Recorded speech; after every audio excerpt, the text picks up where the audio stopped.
can guarantee you we still don't see over everybody, and I support your wanting to levitate. That's the weirdest answer I've ever heard, but I support it and I love you. Hey y'all, it's LJ here, owner and founder of Smart Moms Plan Disney and Smart Moms Travel. We are so glad you're here for another episode of the Smart Moms Plan Disney podcast. Now, here's your host, Allie. What's up, everyone? Welcome back to another episode of the Smart Moms Plan Disney podcast. We have such an exciting and special episode that you are listening to right now. I think all of our episodes are arguably very special, helpful, fun, informative, whatever you want to call them. But this one is going to be so much fun because I am joined by not one, not two, not three, but four. That's right. All of our co-hosts here on the podcast are with me as we record our very next mailbag episode. This is going to be so much fun. So here on the podcast, we have done a couple mailbag episodes where our listeners, all of you smarties, have submitted topics. Go back and listen if you haven't already to our park bag episode. That one was really fun. Or the Disney mistakes episode was hilarious, the dopiest of them all. But today we are doing our Mary Poppins mailbag, just the endless bag of questions. We put out a type form of ask us anything, and Disney related, Disney trip planning related. We got so many amazing questions from you smarties. We are so thankful, and we cannot wait to answer them because while we do try to be so helpful in every episode, there are sometimes things that we know you want to know that maybe we haven't addressed yet. And this is going to be your chance to hear the things you've been dying to know, either about Disney, your trip, or even just us. So before we dive in, Becki, Karla, Katie, Stacy, we're all here. It's an evening. My kids are in bed, which is amazing. How are you guys? Katie, what's going on? My kids are in bed too. This is the only peace and quiet I get. I was just on my Instagram stories and I was like, does anyone else hide in the bathroom to have 5 minutes of peace? So I'm happy to be recording during bedtime. I always try to hide in the bathroom, but somehow my kids still find me in there. Oh gosh, Tally found me after 30 seconds. I just had to threaten my son because he does everything very vocally. He was showering and singing, and I was like, if you don't stop, you're not getting electronics tomorrow. Like, I already warned him like 3 times that this was happening. You warn your son, I have to warn my what acts like a 14-year-old husband of the exact same thing. I'm like, you have to turn video games off. That's so funny. Yeah, I had a babysitter tonight. Actually, it's a school night as we record this. And I had a babysitter because my wife and I were at a PTO meeting. Are any of you members of the PTO? Because I am chairing an activity for my daughter's school. My wife and I are. And so we were at a PTO meeting, or what we thought was a PTO meeting. But when we arrived at the school, nobody was there. And so we were like, what's going on? Where's the meeting? Like, did we get it wrong? And my friend was like, oh no, it's just the board and the chairs. And it's at my house and there's wine. And so I've already had quite a night. I came home, my kids were in bed. So in Florida, we call them PTA meetings. Is it a PTO meeting because you live in Ohio? No. I don't know. What is that? Parent Teacher Association, and ours is Parent Teacher Organization. Mm-hmm. So it is the beginning of fall. We are back into swing.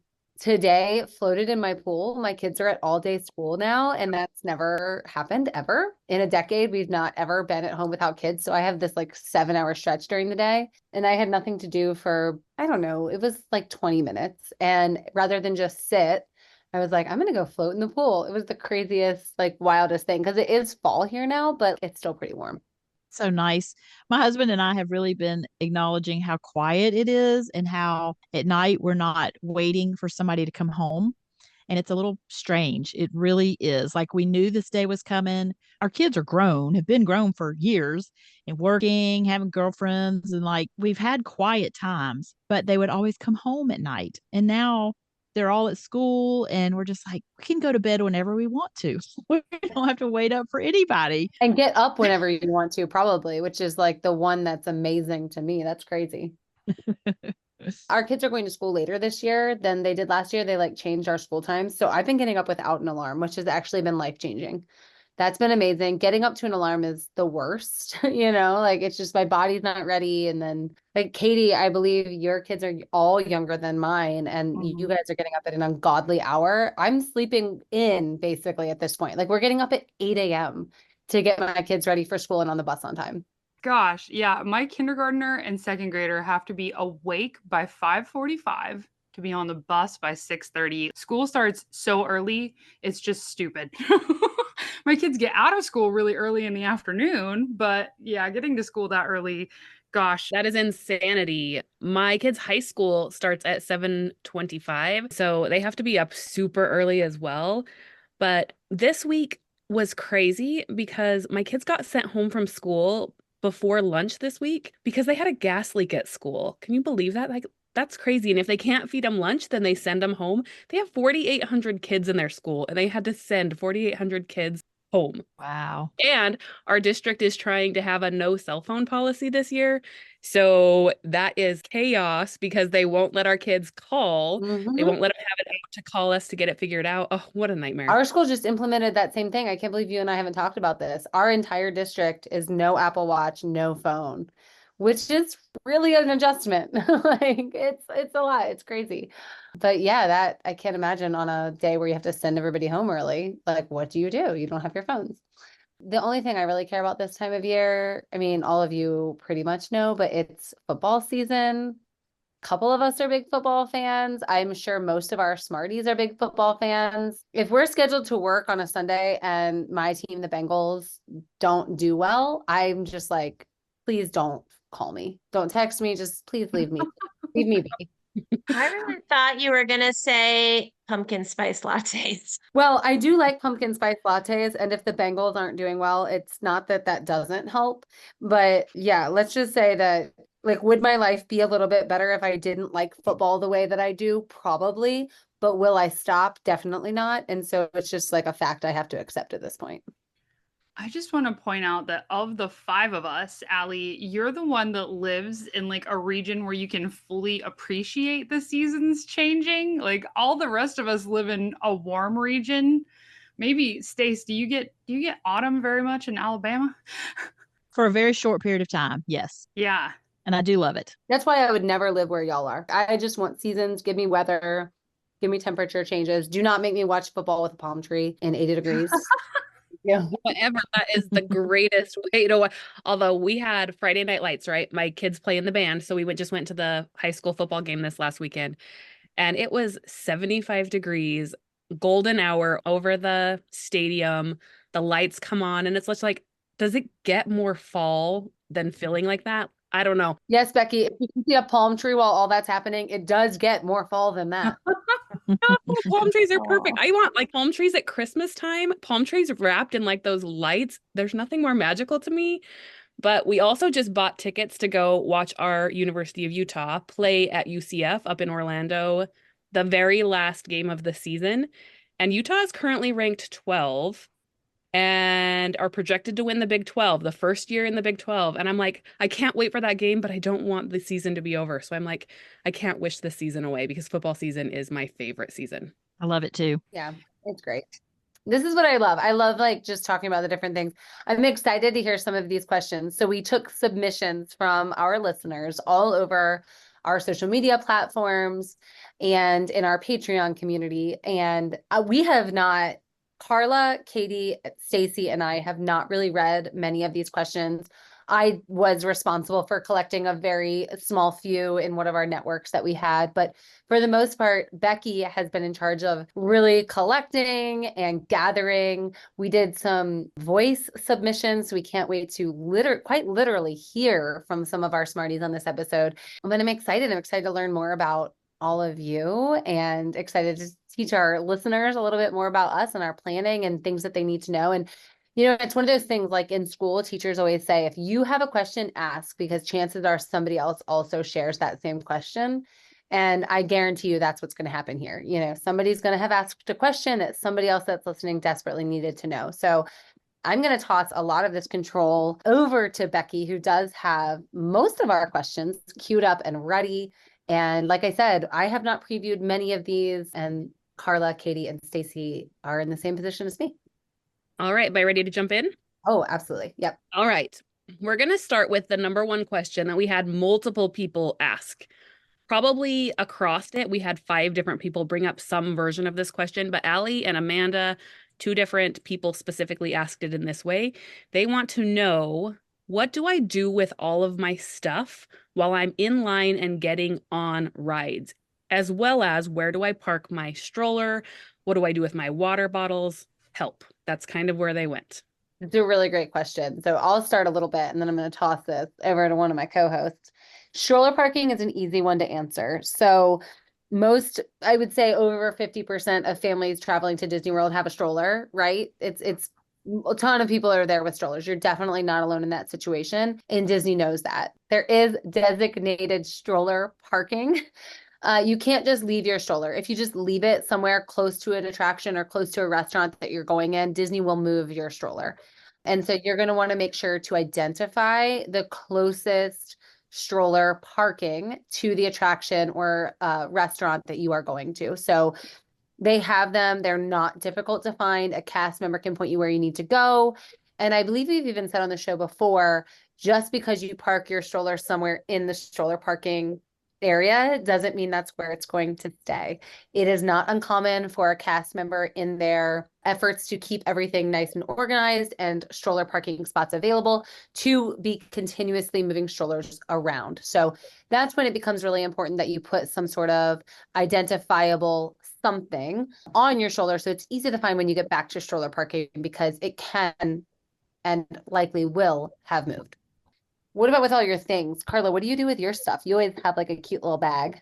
If I had a stroller, I would be putting all of my things inside of that stroller and riding rides. I, however, it's been a while since I've had a stroller, so I take my things with me. I would imagine, I guess, if you had, tons of shopping bags and huge backpacks and just like a massive amount of stuff, then you could probably invest in a locker. However, I just went to Disney yesterday. I had a bag, I had my Stanley Cup, sunglasses, everything can go on the ride with you. I had my Stanley Cup between my feet. I put my fanny pack on the floor. They have little pockets and rides. Basically, every ride at Disney, you can take your stuff on the attraction with you. With the exception of Tron. We know that Tron, they do have free lockers ahead of you entering the ride. The last part of the queue, and it's a really simple procedure, pretty cool procedure actually. But yeah, everything else it goes on. It's pretty amazing. We take a relatively large backpack sometimes, and even it like a Jan Sport or whatever size that is, like a school backpack. We've used those, and it fits, between your feet in front of you, and it's really not a problem. But take as little as you can. Yeah, I do put things on my stroller and leave them there, but you are releasing responsibility if something were to be taken or something like that. Disney parks are not held liable, so you are doing that at your own risk, of course. And so I do usually take my own personal fanny pack or small bag or whatever I have. Disney knows that people are going to have these things. And so it's not uncommon that lots of people have bags at their feet. Another exception on a ride is going to be Flight of Passage. You don't have a locker, but there is a designated area behind the ride vehicle. And for those that haven't ridden it, I don't really want to give too much away, but there is a space. So basically all that to say that depending on the ride, you can either bring it or there will be a designated option that you will understand and be guided towards to put your things. Good question. Awesome. Great question. Are we ready to hear a voice of one of our listeners? Absolutely. All right. So this is from our listener, Charlotte, who got sent in by Sierra. Hi, my name's Charlotte. What's your favorite Disney souvenir? Oh my gosh. Is that not the cutest little voice? Is that our youngest listener? Like, is that our cutest little smarty? Oh my gosh. Charlotte. And Mom, Sierra, thank you for letting Charlotte send us a question. That's so fun. I'm going to answer first because I'm excited about it. My favorite souvenir every single time I go to Disney World, I bring home a new Disney mug. There are some really cute mugs that you can get, and I always get a new one. I get a bag of Joffrey's coffee. They have coffees that they brew at the different resorts and within restaurants at Disney World, in the parks, and at the resorts. And so I always get a bag. and a new mug, and I brew that coffee in, the month or whatever when we get back. So that's my favorite souvenir. And then a Christmas ornament. We celebrate Christmas, and every time we go, we get an ornament that somehow relates to our trip. So those are my favorite. Katie, what about you guys? Do you guys get a lot of stuff? You go a lot. We don't often get a ton of souvenirs, and even whenever we weren't locals, we had a rule that like you got one souvenir for the whole trip or something, right? So we've always been a bit conservative about it. I will say though that we do have a tradition of collecting the Christmas ornaments. So if we stay at like a new Disney resort together, we'll get a Christmas ornament for our tree that year. We also really like fridge magnets. Anytime we travel anywhere, we pick up a fridge magnet, and then it's just this happy reminder in my kitchen every day of that time that we went on that trip. I would say probably more often than not, though, if I'm getting something, I'm usually buying a t-shirt. My husband and I have these matching t-shirts. It's from the I Lava You short. And we're nerds and we wear them to the park together. I would say that t-shirts are probably my most common souvenir. Yeah, for sure. I have to say that mine is not a frugal souvenir. I am obsessed with Loungefly bags. And what I love about them is the individual personality that you can theme them to the park you're going to. But I also love seeing little kids carry around their Loungefly bag. It gives them this little sense of ownership, and it's kind of like an intro to a designer bag. It's probably expensive for most families to do that, but I made McKenna earn her very first one. She saved her money forever and ever and ever, and then splurged and bought herself her very first Loungefly, and she bought the snack one that had the Disney snacks all over it, and she has cherished that bag so long. It was worth the splurge for us. I love that. Yeah, my girls have been eyeing the Loungeflies forever, and I remember when I bought my oldest her first Loungefly. She still carries it. And then my youngest finally got hers. So that's not my personal favorite souvenir, but my girls do love them. That was a fun one. Good question. All right, we're going to jump to another one.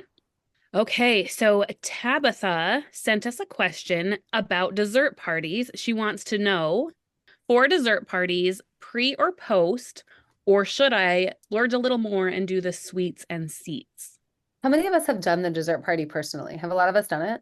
Me, Becki, Katie have all done it. Yeah. Katie, which one did you do? We did the pre-party, so it was enjoying the desserts and everything beforehand. Right before the show, you go over to the Hubgrass, and I kind of like that because we got to like enjoy and have a good time and relax before the fireworks show. Whereas usually if you're watching with kids, you're like scouting out a place to sit. You're stressed for like an hour or more before the fireworks show, trying to make sure you get the perfect view.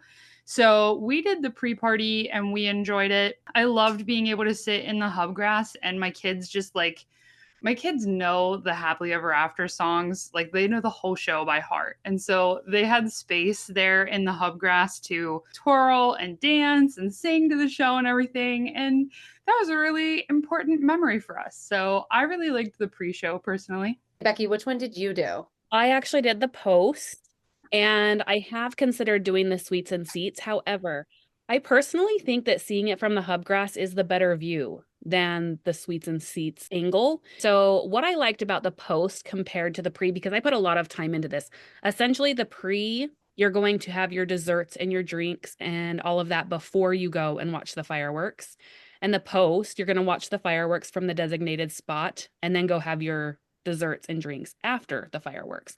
And the reason that I liked the post was I was able to get into the Hubgrass and have the best, what I would consider the best location, because you're getting in and saving your spot where you want to be in the grass while everyone else is over having dessert. And so they're coming in essentially behind you, if that makes sense. Yeah, I was going to say the same. We did the post party as well, and I'm just here to say I agree. Yeah. Because I was going to weigh in the same thing.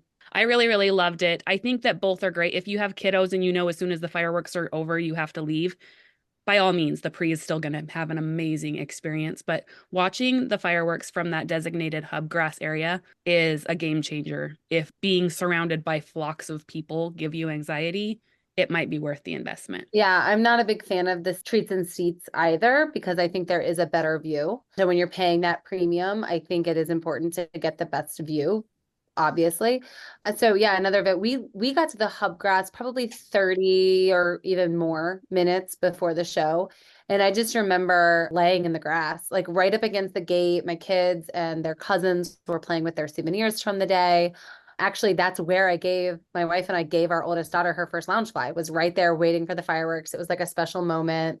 And then, yeah, all of those pre-party people filtered in behind us. And I was like, man, they really missed out. Like we have the better seat because you do share that Hubgrass. But the other thing, and Becki, you can probably agree and attest to this, is that after the fireworks, the elbow to elbow, shoulder to shoulder crowds getting out of the parks is like, I would say one of people's number one worst part of their Disney vacation. Like that crowd after Happily Ever After is anxiety inducing and terrible, to be honest. But we put up with it because we want to see Happily Ever After. So when you have the post party, you avoid that completely. Everybody is in that terrible mass exodus and you are drinking champagne, and eating chocolate covered strawberries.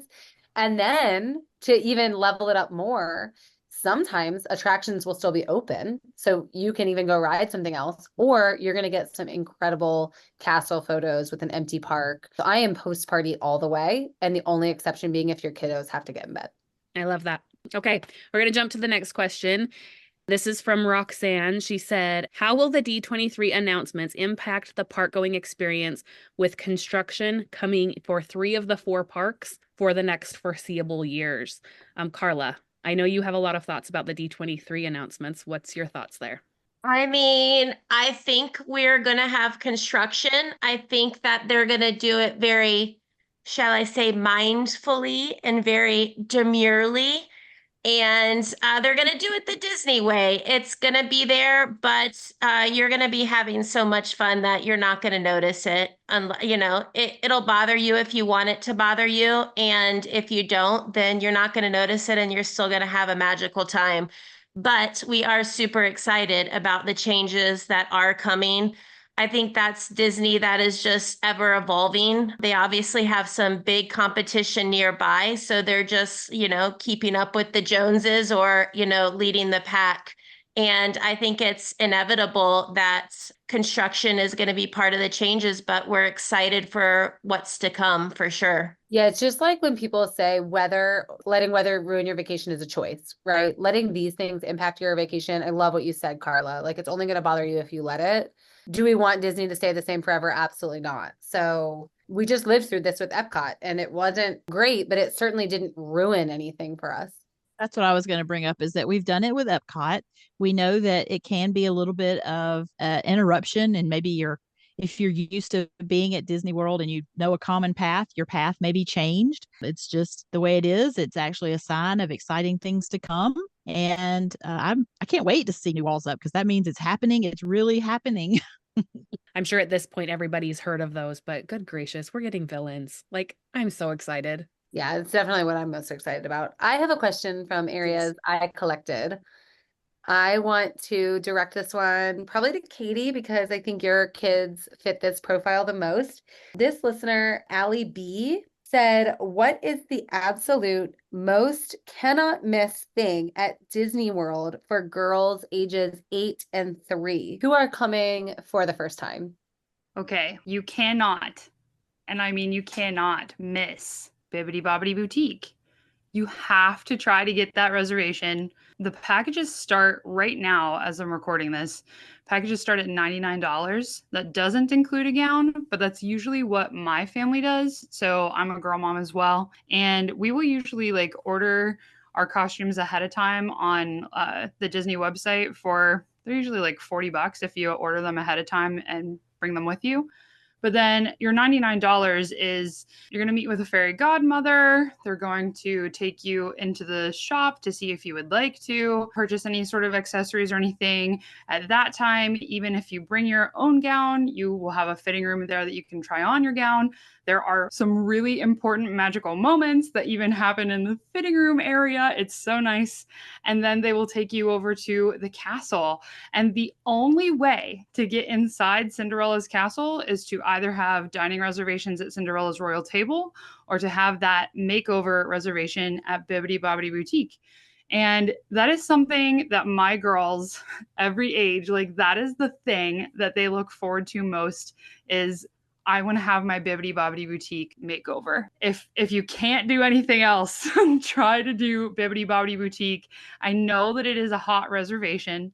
And if you have a Smart Moms agent, they can probably get that reservation for you. If they cannot get that reservation for you, I highly, highly recommend checking out one of those third-party services where you can get text notifications whenever reservations are dropped, because those reservations will open the day before, even the day of. So keep checking back if you don't get it initially. Love that. Love that. Let's do another call in, if you will, a voice of one of our listeners. So this is Casey. Hi, Smart Moms. First, I am a huge fan of the podcast and I look forward to it every week. Second, my question is about split stays. I love the idea of a resort split stay, but hate the thought of packing everything up mid-vacation to move to the next resort.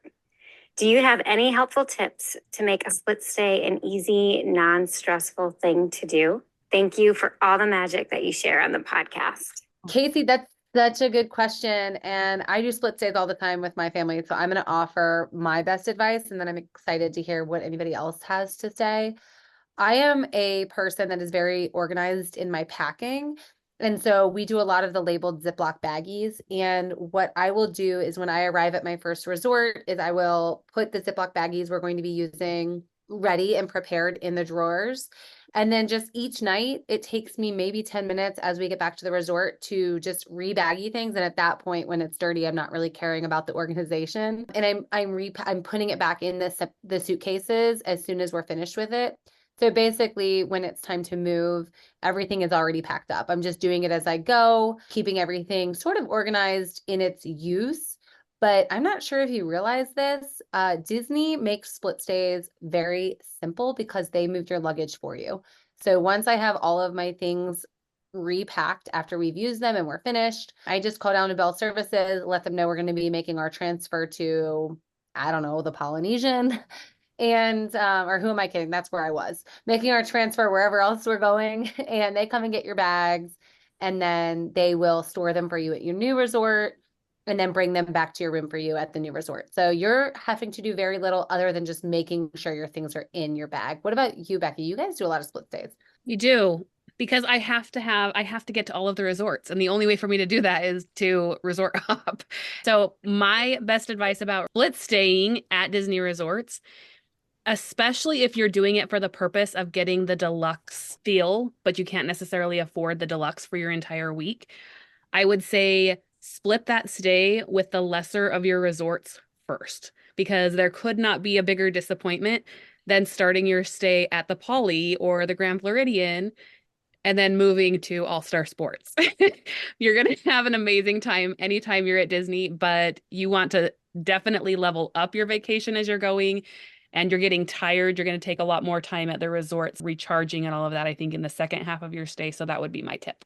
And the one little bit I'll throw in as a driver to Disney, if you're with two adults, you might be able to get away with just one of the adults going ahead and move the car in the morning, or you're going to come back to your resort that you've hopped to and not have your car there. And then it's going to be very disappointing. And then you're going to have to try to figure it out. And it's probably going to be a pain to get to it.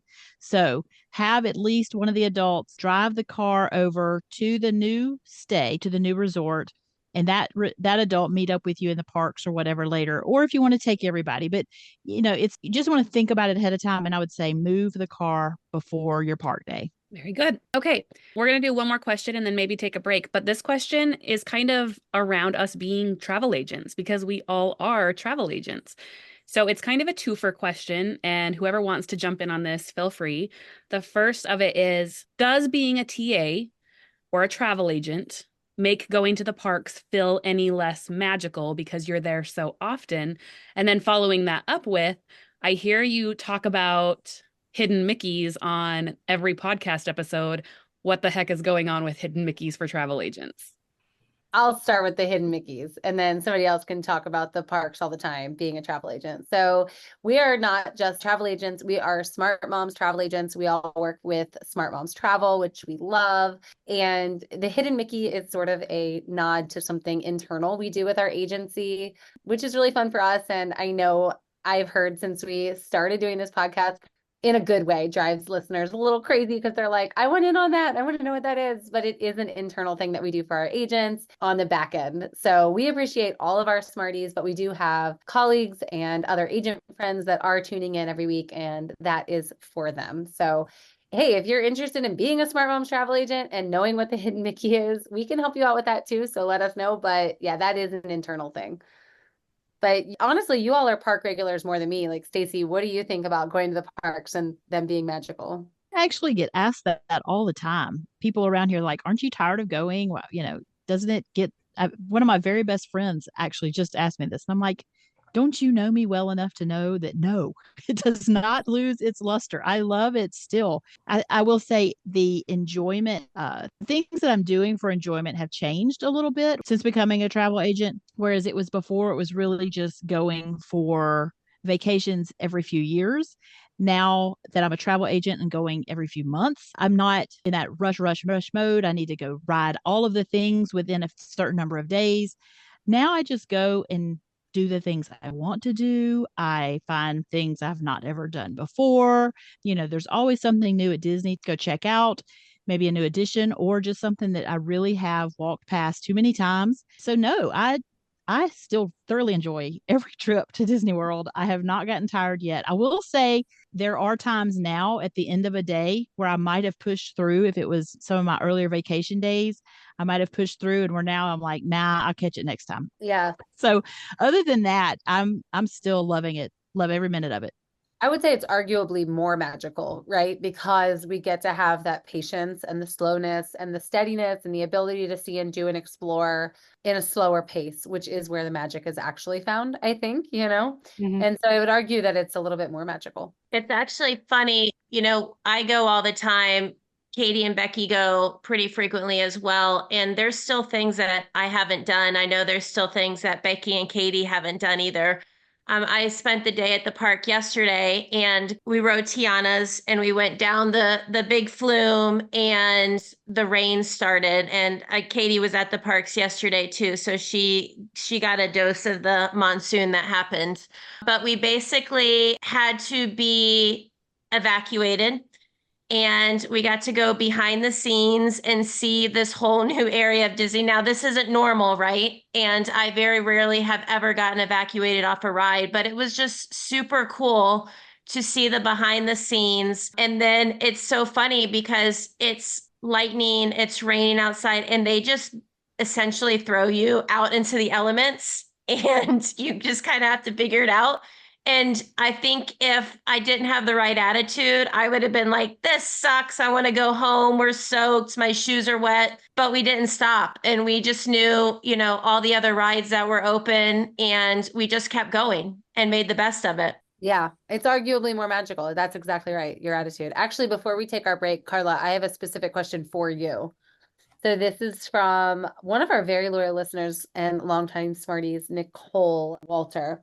And she said, I am going on my honeymoon trip in October and we want to do a monorail crawl to get different drinks. So congratulations, Nicole. I know the resorts have multiple restaurants and bars. We talk about that all the time here on the show. So Nicole asked, can you list the ones you visit when you do these crawls? Shout out to Nicole and shout out to Allie for asking the one that drinks the most, me. So yes, there are so many good ones on both the monorail and the Skyliner. But since you asked specifically about the monorail, we are going to start at Trader Sam's and get our name on the list. And where is Trader Sam's? At the Polynesian, because they open at 3. And if you don't get your name on the list, you're not going to go in, right? Because it's super small and quaint. And it is a must for a monorail bar crawl. And then we're going to head over to, while our name's on the list, we're going to head over to the Grand Floridian to the Enchanted Rose. And it's this beautiful Beauty and the Beast themed bar. and it is stunning. And the drinks there are amazing. There's appetizers, so make sure you're drinking your water and eating your carbs. And then from there, you're going to head over to the Contemporary to Steakhouse 71. You are not going to go in the restaurant. You are going to go in the swanky lounge area. And with your new husband, you're going to be like Katie and order the margarita for two, because there's going to be two of you, because you're going to have your new husband and it's going to be the best.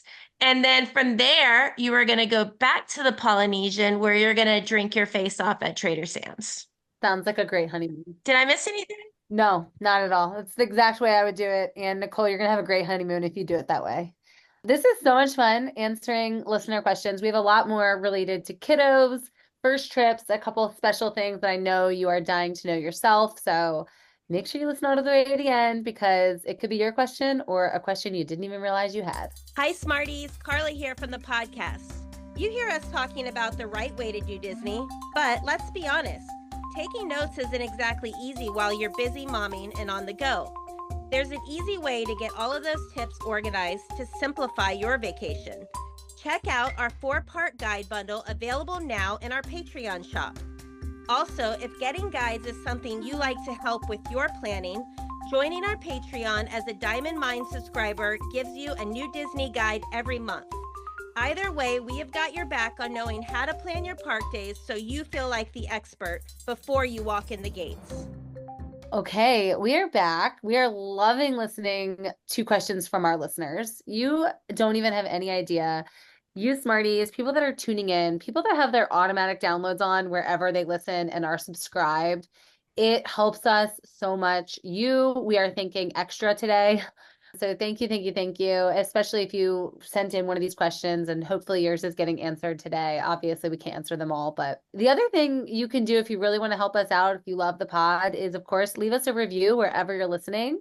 Recently, Amanda R. wrote, when talking about our new recent Lightning Lane strategies episode, she said, "Thank you for this week's podcast. We are going in 10 days and I have been stressing. I see so many negative comments about the new system, but you ladies made me feel better." First of all, Amanda, we got that episode in just in the nick of time. Obviously, by the time this episode drops, you've probably already taken your trip.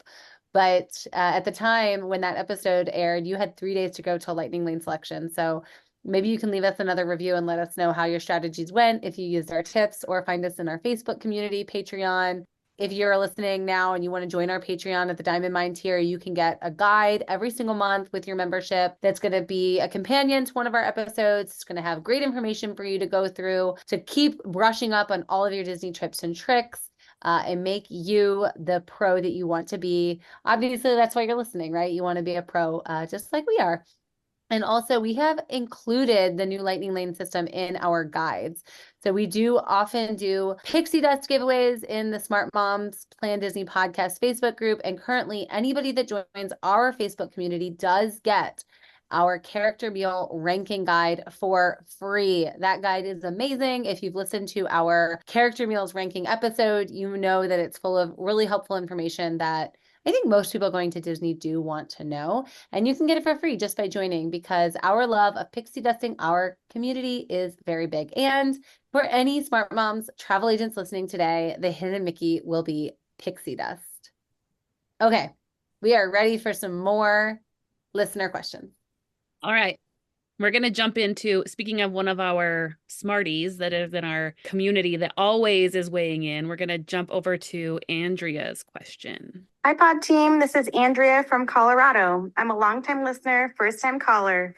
Thanks for the endless stream of Disney magic tips and tricks. You are all truly remarkable, or should I say incredible. My question is this: taking into account all of your unique personalities, if you were a super from The Incredibles, what would your superpower be? Can't wait to hear your answers. Love you all. Bye. Did you all hear her dropping I sure remarkable? did. That's how you know she is a smarty. Becki, let's go with you first then. What would your remarkable power be? If it didn't have to be one of the ones that the Incredibles had, I would want the power to teleport, because I want to just jump from my house up to watch Fantasmic every single day of my life. And if I could just do that like quick, my life would be made. I was going to pick flying so that I could just fly to Disney like Tinkerbell flies at the end of the night. I was going to do something similar. I want levitation.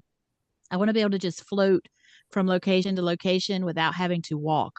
I want to rest my little feeties all the time. I want the power of seeing into the future. I want to be able to have incredible forethought because I'm already kind of that way, but I would like that to be affirmed. Make me like the Doctor Strange, right? That sounds like my worst nightmare. Yes, you're going to see like all these broken branches and how many probabilities are going to come out. Oh my gosh, that would be a I'm nightmare for already me. running all that in my head every day I was anyway. gonna say, I know your anxiety. I don't know that you need to know the outcomes already. Like, No, I need to know. I need to know. yeah, I was gonna say teleportation too, because I think anything else would just fuel my anxiety. Like, I definitely don't want to be invisible. I don't need to be in rooms I don't need to be in. I don't think I need to fly. That would make me very sick.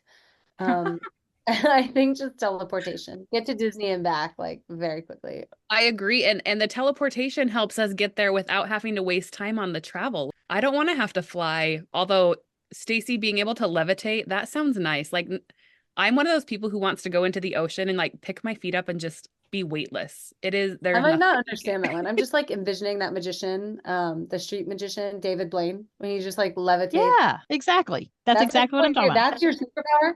Like go 5 but like meters off the ground, just like levitate and hovering. But like be able to move also. I want to go forward as I'm levitating. I don't want to just be levitating in one place, but like float across the sidewalks from one place to the other would be fantastic. Stand and watch a parade and just be able to see over everybody. Be fantastic.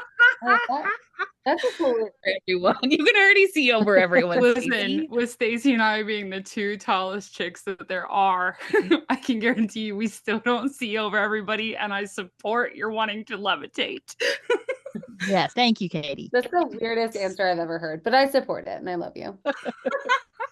All right. All right. Okay. Let's go to Maddie's. She said, you once said on an episode that Animal Kingdom is great for after a rest day because you are getting in early. How do you choose which park you're going to strategize around that? That's a really good question. And we recently just talked all about that on our week-long itinerary episode. If you haven't listened to that, we did drop a lot of helpful tips about how to prioritize the parks. Specifically, I don't remember which episode we talked about that with Animal Kingdom, but probably several because it is a strategy I think a lot of us adhere to. A lot of the parks are opening pretty much around the same time, but when they are varying in opening time, we will often see that Animal Kingdom is the one to open the earliest or among the earliest. And we just know that historically the animals are most active at that time. So that's why a lot of the times that's what we recommend here on the podcast. But a lot of it, and like I said, you can go back and listen to that 7-day trip itinerary episode. We talk a lot of it has to do with where you're staying, if you're getting deluxe after hours, if you're staying out late and seeing a nighttime show. So really it has to do with the days of the week and the resort you're staying at. Unfortunately, it's not just a blanket answer. I have a really funny one. One, it makes me laugh because of her Instagram name is Can't Think of a Good One is the name of her Instagram handle. That's great. And she said, Hall of Presidents. Does it have to be done at least once in your lifetime? Because I've been 4 times to Disney World and we have yet to go and watch it. No. Okay, I just moving on. Next question for the first time. I just did it like a week ago for the first time. I have to say, I mean, you can probably skip it. I've been dozens of times and I've skipped it every time up until now, right? But it inspired me that my vote matters and how unique and cool of a thing it was that America decided that we all get a voice to vote. I mean, I wouldn't rope drop it or nothing, but it made me feel like my vote was important. So there you go. I also will add my husband is a civics teacher, and if for nothing else, the lobby of the Hall of Presidents has some really cool historical pieces in there that you could go see and let your kids kind of learn a little bit while they're on vacation.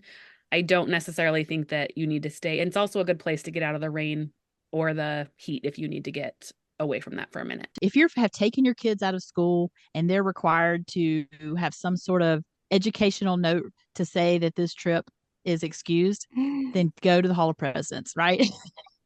But it is a very slow show. All right, let's jump to another one.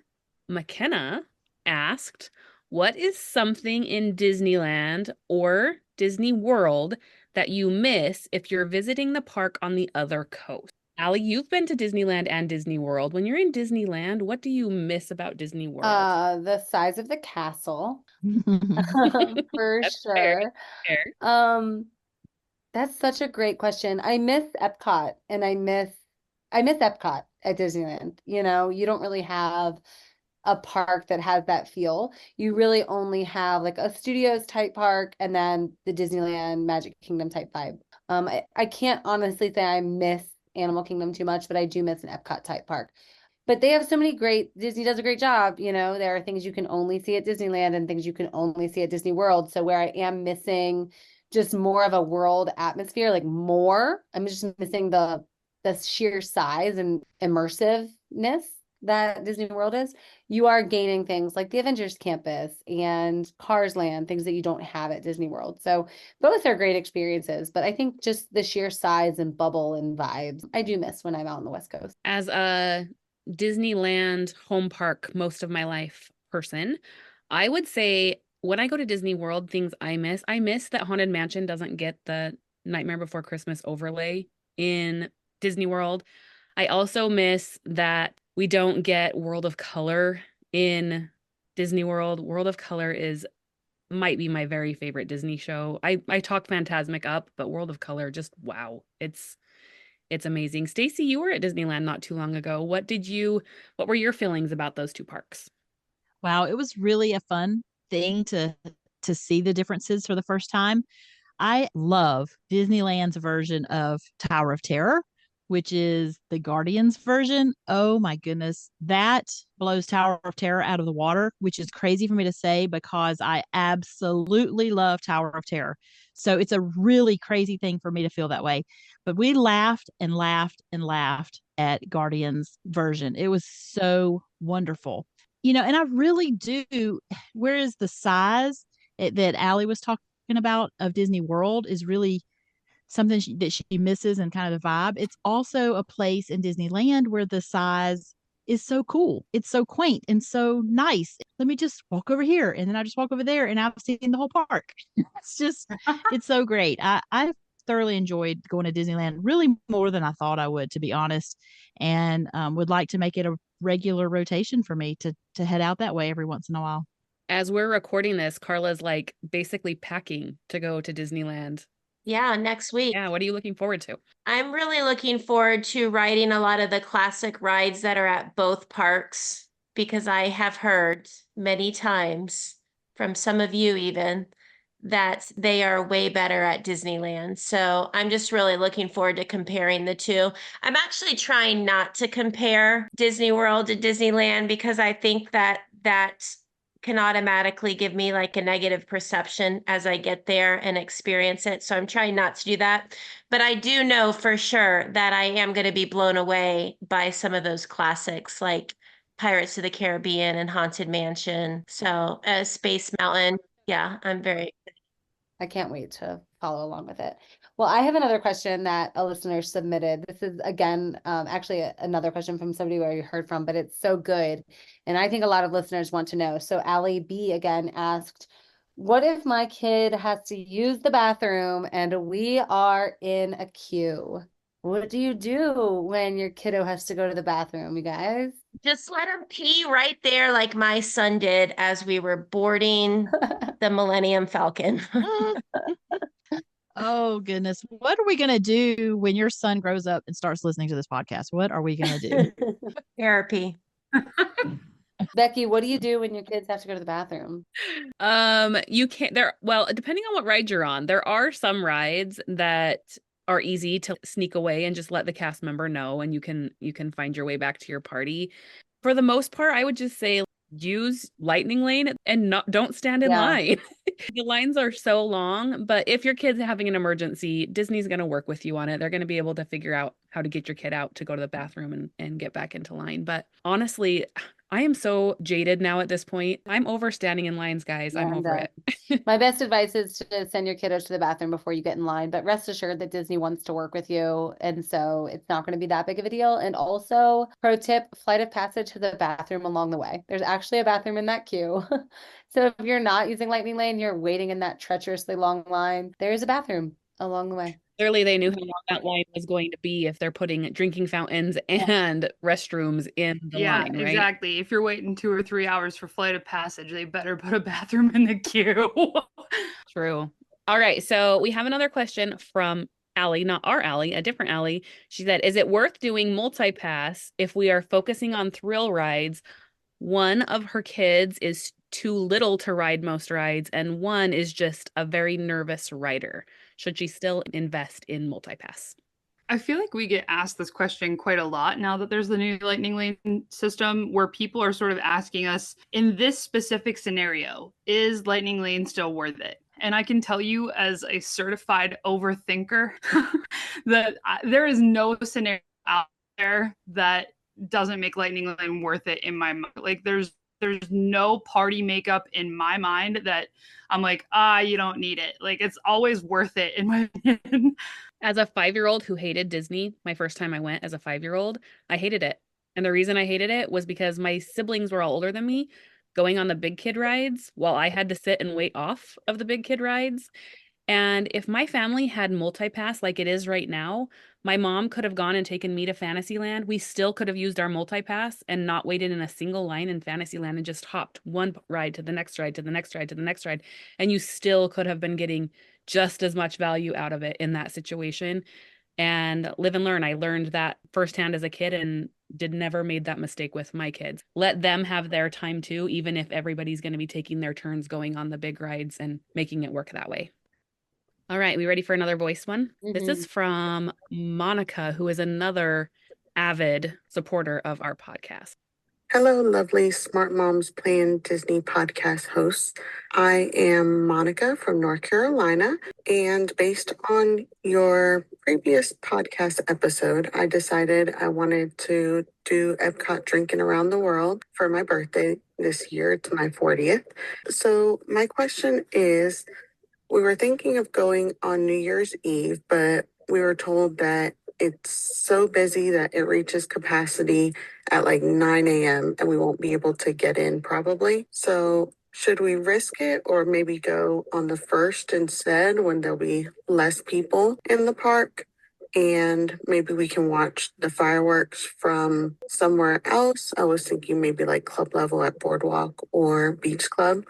Let me know what you think. I look forward to hearing from you soon. Thank you. Oh, Monica, thank you for the question. I can see so many emotional reactions as we were listening to your question. You know what, though? First of all, happy birthday. Thank you for always listening. You know what? Magic Kingdom is one where it's like a bucket list. I will spend New Year's Eve in Magic Kingdom at least once at some point, but it's one of those things where you have to temper your expectations. You're wanting to drink around the world at Epcot. That's your goal. I said go for it, personally. It's going to be crowded.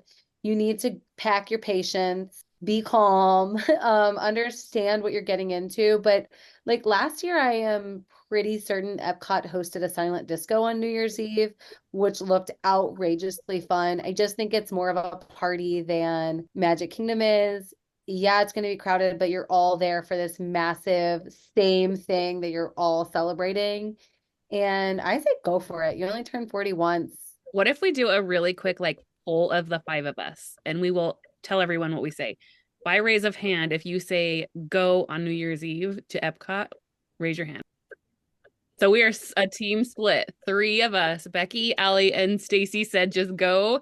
Katie and Karla are like, no. One of you two weigh in on why you think no. So Monica, I remember her asking this question on Facebook. I don't remember if it was in our group or a different one, but she was like, should I drink around the world at Epcot or go on a cruise? And I was like, girl, you should go on a cruise because you go to Epcot and go to Disney all the time, but she doesn't get to go as adults. However, I did not get the memo that it was on New Year's Eve, and I am a freak about crowds. You guys all know this about me. That's why I don't watch fireworks. So that's why I would abort the mission. But I mean, any other day, I am a proponent highly of drinking around the world at Epcot. That's my answer. I think it's one of those things where I would be like cheersing people, like we're all here. It's New Year's Eve. Let's party. How often do we get to be in the park this late? Happy New Year to you and to all 1,000 of you. Let's rock. I'm there. I would never do it with kids. No. Never. Oh, absolutely not. This is like an adults only eat and drink around the world. Be merry. However, if the choice is going to Epcot on New Year's Eve or going on a cruise, all cruises are not created equal. So if it was a Disney cruise, absolutely I would do that. But if it was a cheaper cruise, that it's not going to be the same. You're not going to get the same magic that you would get from spending New Year's Eve in Disney, I don't think. I have done New Year's Eve at Magic Kingdom with kids. It is super fun. There are DJs around so that it has a more party vibe than just your regular Magic Kingdom feel during the day. It is really, really fun. Kids are out there dancing, having a great time. The fireworks are spectacular. It is just a lot of fun. So, but I'm with you as far as when you were saying you cheers to everyone. I love a shared experience, and it's just so fun for everybody to be, and did you notice it's us football fans? We're the ones who said yes. That's what it is. It's what we like. We're like, yeah, let's go. And we're with our fellow fans. That's it. That's the trick.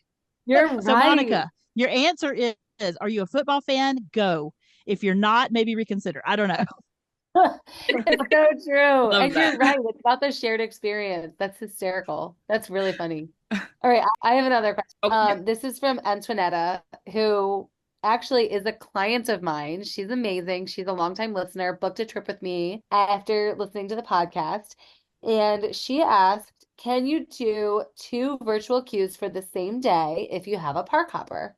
Katie, can you do 2 virtual queues in a day if you have a park hopper? Yes, the answer is yes, but it's a little tricky, right? So you're going to get that virtual queue, your very first one, at 7 a.m. And you're going to cross your fingers and hope that you have gone on the ride and used that virtual queue well before 1 o'clock turns around. Because if you still have it by the time that second window comes up for virtual queue, you're not going to be able to grab that second one. However, if you have already used it, then you can get a second virtual queue at that 1 o'clock hour. So the trick is cross your fingers and hope you get an early boarding group for that first 7 a.m. virtual queue. And I will add that you have to be inside of the park. You're getting this virtual queue for the 1 o'clock time. So if you were hoping to get one in Magic Kingdom and get a 1 o'clock over in Epcot, you would have to be over there, have ridden your first one, and gotten in Epcot before 1 p.m. Yeah. Lots of caveats there. I have another one that's really quick like that, though. So Sheila said, if you can only have 3 lightning lanes at a time, what do you mean by stacking lightning lanes? Karla. So you can actually have more than 3 at a time, right? You pre-select 3 rides. You pre-select 1 from group 1 and 2 from group 2. And then once you scan into your first lightning lane selection, you can go in and start getting additional rides. So like the other day, I had a ride at 9:05 and 10:05. So at 9:05, I grabbed an additional lightning lane. So then I still had 3. And then at 10:05, I grabbed an additional lightning lane. So you're just stacking them. And then at that point, what stacking means is you can overlap your times. So in one, I think it was like within an hour and a half, I had 3 different rides within that time frame for the rest of my day. And you can continue stacking and overlapping those times as you go. Now, when you pre-select, it does not allow you to overlap times, but the stacking goes into effect once you scan into that first and you're able to go in and grab an additional ride. Love that. Okay, next question from Sierra. She said, what is something that you haven't done in the parks that would surprise everybody to know? That one's going to take some thinking. Who's ready for one?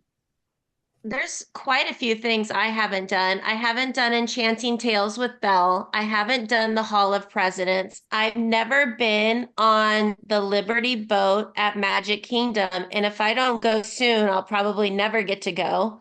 And that's just at Magic Kingdom. That's three things that in all the times I've been, I have never done.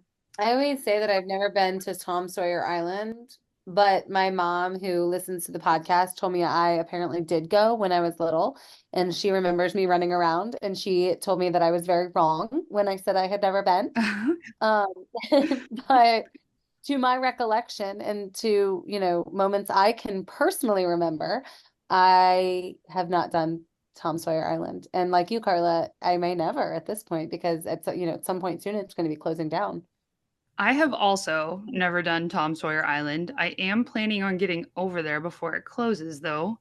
I would say the surprising thing that I have never done is probably actually committing to doing KidCot in Epcot. Like, I have never said, we're taking our kids and we're hitting every KidCot station in Epcot. Becki, you pointed out to me that there's a game, right? With the ducks. I bet all 4 of you have never done the Play Disney app game that goes around Epcot. Have any of you done that? Mm-mm. It's so fun. It's so fun. It's the DuckTales one, and it's so fun. I want to do that. That's on my list. And also the event. Gosh, what are they called? The Explorers over in Animal Kingdom? Wilderness Explorers. Wilderness Explorers. Yeah, I haven't done that either. And for me, having 3 little kids and being in the parks like every week at this point, you would think that those are things that we've crossed off our list, but we still haven't. I would say my thing is that I've not had a Dole Whip. Never had a Dole Whip. What? I know. What? Sorry. That is very surprising. Now I need to go back and listen to episodes and make sure you have never been caught now lying about the Dole Whip being gross or something. I don't think that was something I would lie about. Any of Dole Whip? Like none. None. 0. What's your favorite flavor of Dole Whip? Oh, it's pineapple. Wait, I have to confess to something. Oh no. True confession. Because I go really hard for a premium ice cream bar, but I've never had the cookie sandwich, and I might actually like that more if I tried it, but I have not tried it. Karla, you throw me under the bus. I actually don't know if I've ever had that either. Oh my gosh, my it is so much better than the premium. It is so much better. It is not plastic. Oh, it's really good. It is so much better. Remember, Karla, the little dip of chocolate where the ear meets the it's so good. No. Karla, remember when I got you to stay and watch the fireworks with me at Epcot? What was your opinion of that fireworks at Epcot? It was pretty great. Allie, I think you're wrong. You're wrong. Both you and Stacy are wrong. It might have been Becki's tears next to me, and I was so in awe of how emotional she was getting. But it was a beautiful show. Are you guys insane? What are you talking about? Wow. Luminous is good. It really is good. Oh God. It's not like remarkable, but it's no 3 Caballeros. It is. It's no 3 Caballeros. I don't even know. Is remarkable even a good adjective anymore? They've just removed it from Webster's dictionary because we used it too much. I can't believe that you saw, first of all, I can't believe you saw Luminous and did not reveal to me that you think I'm wrong. Second of all, that show is so underdeveloped and no. Oh, it's not. We were saving that tidbit for a recording time, I tell you. And she walked away and she was like, wow, that was really good. Wow. I'm shocked. I really am. Me too. It was so good. Stacy and I were watching it like, we were like looking at each other like, you like this? No, me either. Wait, no. And note this, because everybody always asks the best location to watch the fireworks from at Epcot, and there's so many of them, right? We got last minute standing space behind the Yorkshire fish and chips. Oh. And it was just like very few people over there. It was perfect viewing, everything. Well, maybe my dead centered view that I stood in for an hour leading up to the show was the reason it wasn't very good.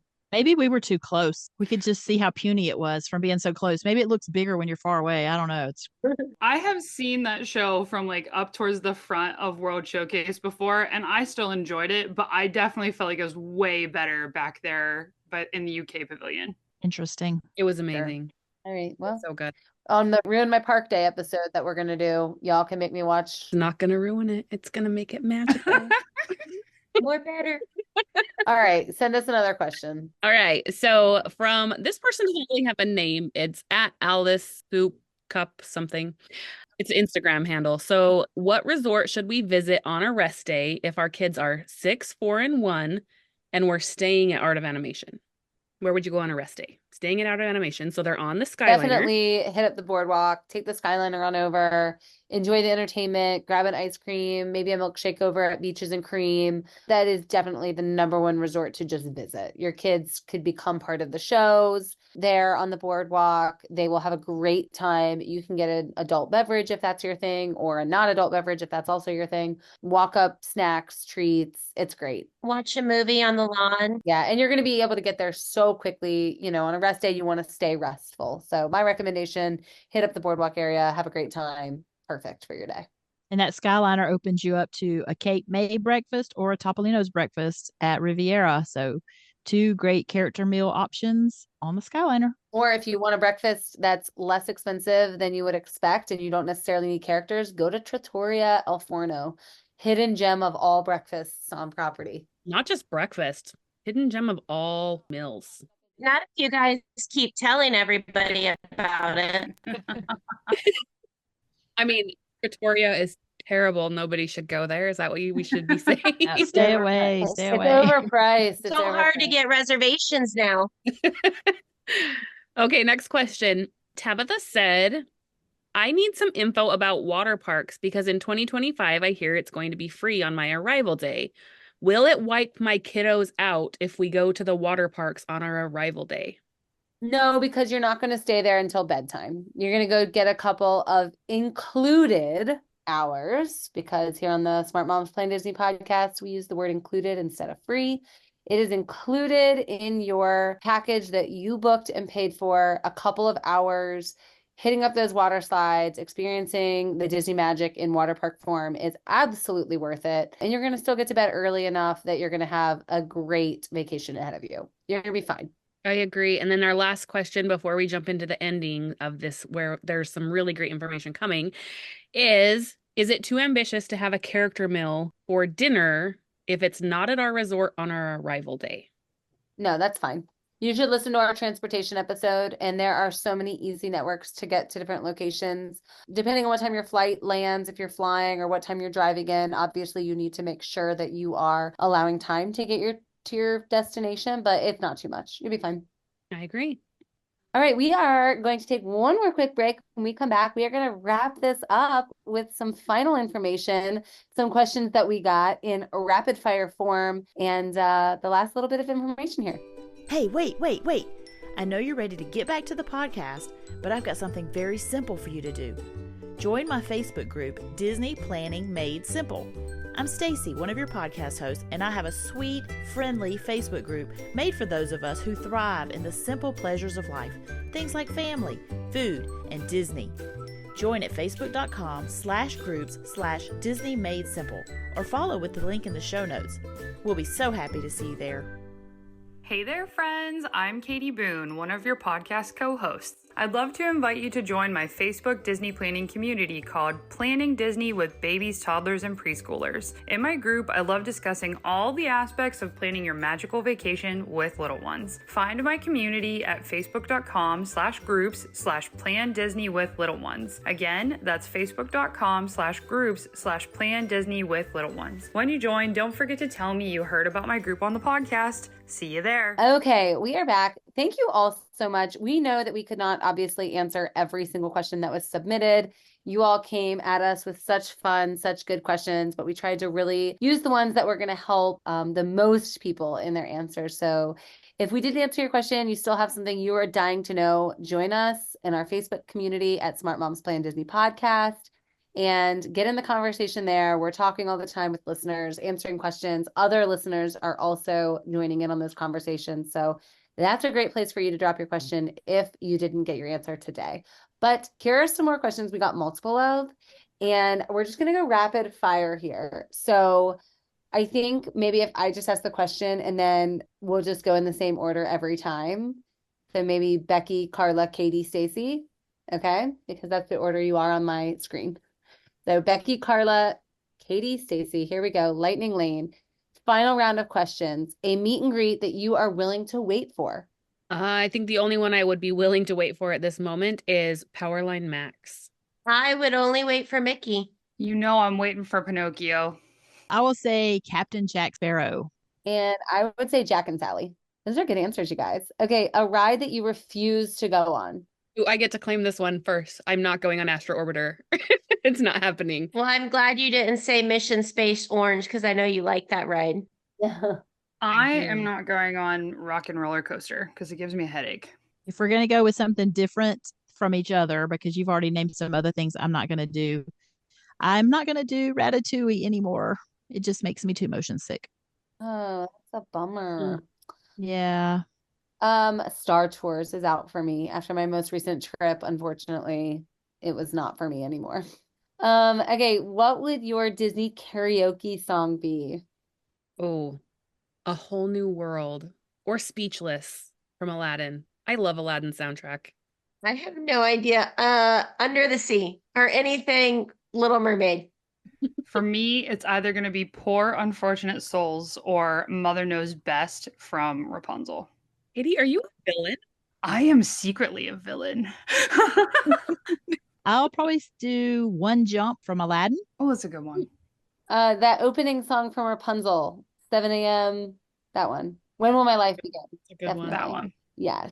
Tangled has great choices. She's totally my princess spirit connection. Her long blonde hair. That opening song in Beauty and the Beast is really good too, though. I was thinking about that so one, but good. then you need like a whole chorus of friends to join in with you because she's not alone, and then that would be complicated because I don't have a lot of friends that would join me, I don't think. Oh, and Be Our Guest is so super fun too. I would need a dance floor for Be Our Guest though, because you're gonna have to end with your little kick. Dun, dun, dun, your little top hat, your kicks. That's what I'm gonna have to do. Okay. What is something you always spend money on a Disney trip, every single trip? I replace my refillable popcorn bucket because I always say I'm bringing it back and I forget. So I have about 20 of them. Oh, geez. Food, drink, and hats that fly off during Tiana's. Okay. If we're like staying on property, I would say that we do like one nice meal every trip, whether that be a character meal or just like a nice family dinner. Is it lame for me to say Lightning Lane? And I mean that's what I want to do. I'm not skipping that. Yeah. Yeah. My answer was character meal, and I'm not changing it just because Katie also said it. That's absolutely where I spend my money. I do it every single time. It's where my money goes. If you got to spend a weekend at a resort and not go to the parks, which resort would you choose? Oh, easy. Destino Tower, Coronado Springs. I could spend so much time there. Geez, that's hard. I think the one I've been wanting to stay at the most is the Boardwalk Inn. It's a good one. I'm gonna go with Wilderness Lodge because the food and the vibes. All great choices. Should I make Allie mad and go with Polly to take that from her? Yeah, it's actually not what I was going to say because I always stay there when I. Okay. I was actually going to say a cabin, one of the new cabins at Fort Wilderness. Ooh, good choice. I really want to go to Tri-Circle D Ranch, but just never fit in the itinerary that we're doing, and so I think that's what I would do. Good answer. Okay, this is a really fun one that a listener asked. What is your favorite episode of the podcast we have ever recorded? Oh, that's it's hard to say just one, but there's something about Epcot episodes for me. I feel like my heart is happiest anytime I'm talking about Epcot. So I really, really loved the Epcot Fantasyland. So many of our inside jokes comes from that episode. And also the right way to do Epcot is a really, really good one. I wasn't on the Epcot itinerary, but you guys did a really good job on that particular episode. There's just something about Epcot for me. I was going to say our Fantasyland drafts because I love a little competition and Allie swears that she's won them all, but I beat her once. I actually I'm gonna chime in really fast because I just want to add, I was gonna say that as well. And Karla, you and I believe it was the two of us along with LJ did the very first ever one. Is that right? We did. And it was it was my favorite recording we've done because LJ at the time, like, I don't think she realized how competitive we were gonna get. And she was like halfway through, like, whoa, whoa, whoa, whoa. I have to get a strategy. Hold on. I didn't know that this was like this. And now I have to backtrack. It's just really funny. And those were great fun. We're going to have to do another one of those. And if you haven't listened, you should. They're so worth listen. Fun to record, fun to listen. Katie, I think if you go ahead of me, you might say the one I'm going to say, but let's hear it. Okay. I was going to say the right way to do Magic Kingdom because I feel like we fit in so many things. It's just a really good one. Like so many magical memories in that one. Okay, so I actually do have one more that I you were on with us and enjoyed it is the character dining. I loved ranking the character meals. It was that was a really fun episode for me to be on. Yeah, that was great. All right, and our very last question. This was such a sweet question. And again, we had so much fun answering all these for you today. Do this as rapid fire as you can. Describe Disney, what it is to you in one word. Peace. Magic. Family. Joy. Emotional. Aww. That is so perfect. Good job. All those words are exactly what Disney is. It's so wonderful. And I hope this episode brought you so many helpful tips, tricks, strategies, things you need to know, and that we had some fun along the way. I love answering questions about Disney, as do my amazing co-hosts here that joined tonight's episode. And if you have anything we didn't answer, again, find us in your social media networks, find us on Patreon, subscribe and be a Diamond Mine member. And that's going to do it for us this time for another episode of the Smart Moms Plan Disney podcast. And until next time, we'll see you real soon.